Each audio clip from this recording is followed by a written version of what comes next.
Salut à tous, aujourd'hui dans cette séquence vidéo, on va voir comment écrire et exécuter un programme sous Scilab en utilisant l'éditeur de texte intégré dans Scilab nommé CNote pour écrire et exécuter vos programmes sous Scilab. Donc, pour ouvrir l'éditeur de texte CNote, vous cliquez sur Application de la barre de menu, puis vous cliquez sur CNote.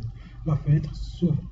Quand vous remarquez que la fenêtre est indépendante des autres fenêtres, pour intégrer la fenêtre CNote dans le logiciel Scilab, vous cliquez sur la barre bleue sans relâcher et le déplacer dans l'emplacement que vous voulez, puis relâcher.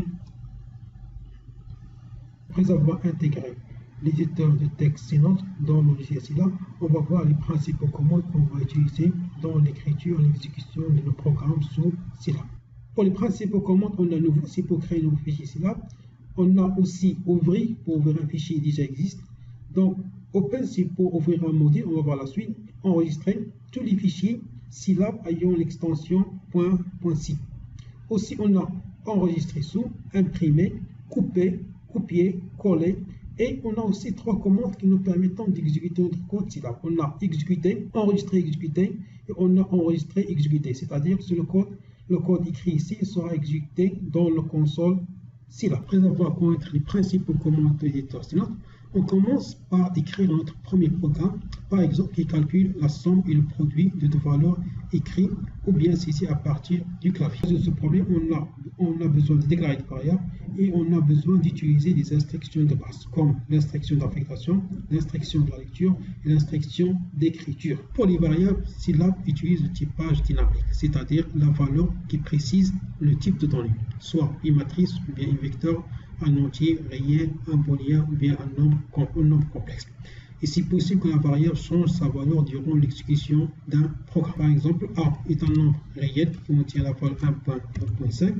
Pour changer sa valeur, changer sa type, on écrit par exemple A contient la chaîne 1.5.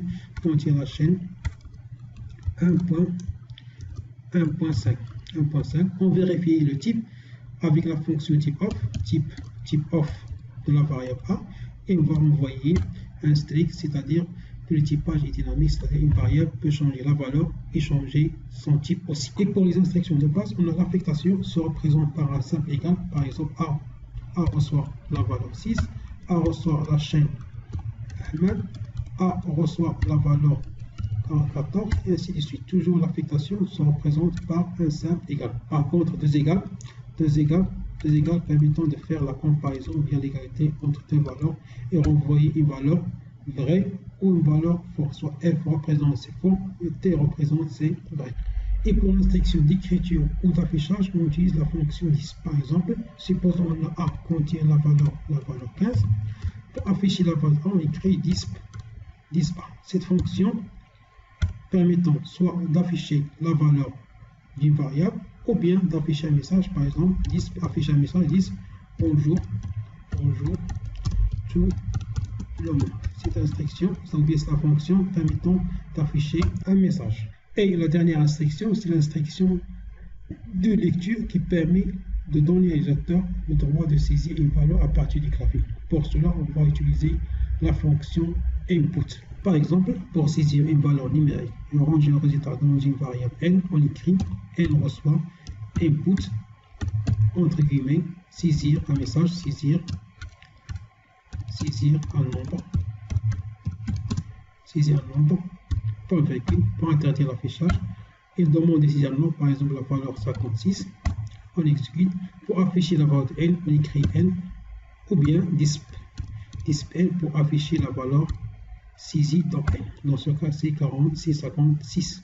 Et pour saisir une chaîne de caractères tels que le nom, le prénom ou bien l'adresse ou la ville, on va utiliser la même fonction input mais avec un deuxième paramètre qu'on appelle string. Par exemple, demande à l'utilisateur de saisir son nom et ranger le résultat dans une variable nom, on écrit nom reçoit input saisir votre nom,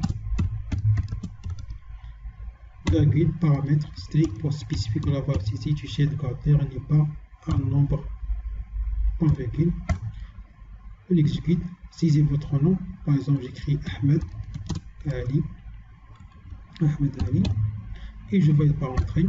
Pour afficher le résultat ou bien la valeur de variable nom, j'utilise la fonction disp pour afficher disp nom pour envoyer la valeur saisie par input. Dans ce cas, c'est Ahmed Ali. Après avoir vu comment déclarer une variable et utiliser les instructions de base telles que l'affectation, l'instruction de lecture, l'instruction d'écriture, on retourne maintenant à l'exercice pour calculer la somme et le produit de valeurs saisies par l'utilisateur et afficher leur résultat. On commence par écrire notre premier programme dans l'éditeur suivant. On va commencer par saisir la première valeur A. A reçoit input saisir la valeur de A. Saisir la deuxième valeur. B reçoit input saisir la valeur de B. On va ranger le résultat d'une variable S. S reçoit A plus B. On affiche la somme. Disp avec la fonction disp. Disp la somme est de points. On affiche le résultat, disp S. Pour le produit, on range le résultat d'une variable P. P reçoit A fois P. La fois P, on affiche un message, disp le produit est de point. Et on affiche le résultat du produit, disp P.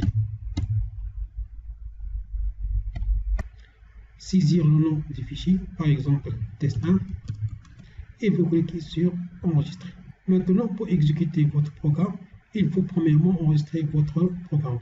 Donc, vous devez cliquer sur enregistrer. Pour exécuter votre programme, vous devez cliquer sur cette école. Si vous trouvez le résultat c'est -1, c'est-à-dire que le programme ça marche bien, il n'a pas d'erreur. Il vous demande de saisir la valeur A, vous saisissez par exemple la valeur 6.